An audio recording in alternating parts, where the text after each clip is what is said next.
Yo guys, it's Kyle coming at you from Bane's Film Reviews. I just saw Reagan, directed by Sean McNamara and starring Dennis Quaid as Ronald Reagan.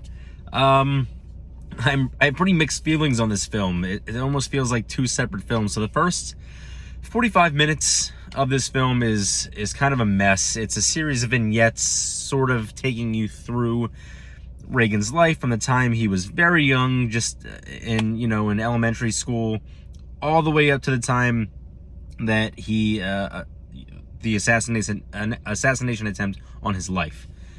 It's again a series of vignettes that just don't really work together. They're not structured well. It's not linear or coherent. You sort of bounce back and forth throughout the course of the first 45 minutes, and it really doesn't work for the film. It's really a mess. It could have flown much nicer and been much more fluid, but I didn't get that at all. I didn't get any level of expertise or sophistication in that opening act. And it's even hard to call that one cohesive act. It's like 12 different acts within one act, and they just didn't really know which direction they wanted to go. They wanted to fit a lot of information into this part of the film, and they were unwilling to sacrifice certain things that really served no purpose. And I was very, very bored. I really had trouble following this part. Not that it was difficult to understand, but difficult to remain focused because it was so boring. And I was really dreading the rest of the film because I anticipated that they would struggle to really find their footing. I assumed that this was the direction that they were going throughout the entirety of the film and that it wasn't going to work overall.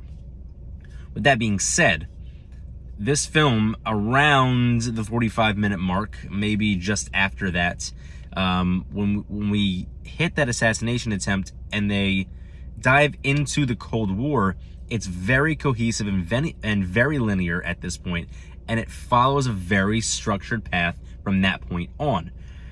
And that's where the movie is brilliant. I was engaged. I know what's going to happen, just from sitting through history classes all my life. I know what's going to happen in this film, unless they dramatize it or Hollywood it up, which they did not.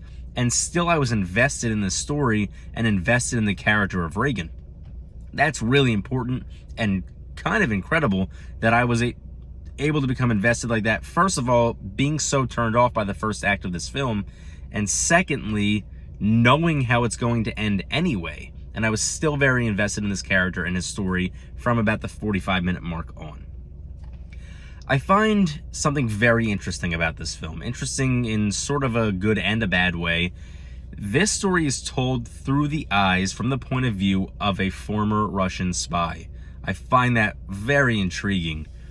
That not only are we not telling it through the eyes of, say, Nancy or his children, or even just, through his own eyes, through Reagan's own eyes, we're seeing it through the eyes of a former enemy.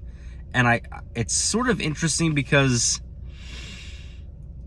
it makes me question a little bit. I don't know Reagan personally. I don't know what he was like behind closed doors. You only know what you read in history books and what you're told in history class and what you see in videos. So it sort of makes me question the validity of some of the things that are being said and done in this film because they're through the eyes of a Russian spy. I'm not saying these things are false. I'm not saying that McNamara took any liberties and said, hey, we're going to switch this up and paint Reagan in a unique or ineffective or not truthful light. But it still makes you sort of question the validity of some of the things because, there was some ill will at some point between Reagan and this Russian spy played by Jon Voight. But I also find it very intriguing that by the end of the film, you are able to see and understand the mutual respect that an enemy of the United States, an enemy of Reagan, had for this man, and the level of respect that they had for him. So it sort of bolsters and places Reagan on a pedestal to a degree, which I find, again, very intriguing. It's one of the more interesting aspects of this entire film. Not that it necessarily outshines other aspects, but the fact that it was a decision that McNamara and his team made at all. Quaid is wonderful. Quaid has never been anything less than wonderful in any of his films.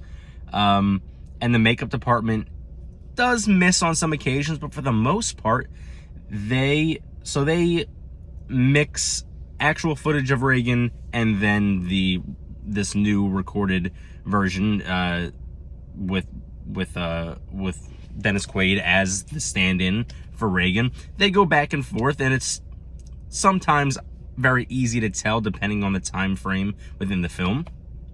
But there are moments when you see Quaid, and I thought to myself, this is the best that they've incorporated actual Reagan into the film. And then I realized, no, that's Quaid. And there are many times that the makeup department and the cinematography bring him to life in a way that makes you believe, and even just for a second or two, that it is actually Reagan on the screen. It is stunning what they are able to accomplish in that regard in most of the film. Not all of it. There are some times where they miss, but most of the film, they do a wonderful job in this regard. There are some issues with incorporating actual footage of other historical figures, but that doesn't really steal from the film because they're not the focal point. They're there, and they certainly play a role in the film and the story, but it doesn't steal from it because Reagan, again, remains the focal point. There are some serious issues with this film, particularly in the first 45 minutes, but it goes on to become something incredible and really wonderful. So I'm going to give Reagan a 7 out of 10. Don't pay for this film. I don't encourage it unless you're a real history buff and you're like chomping at the bit to go see something new. Wait for this to be free on streaming services. But it was a good time for the most part, and I do encourage you guys to see this at some point. So until next time, peace.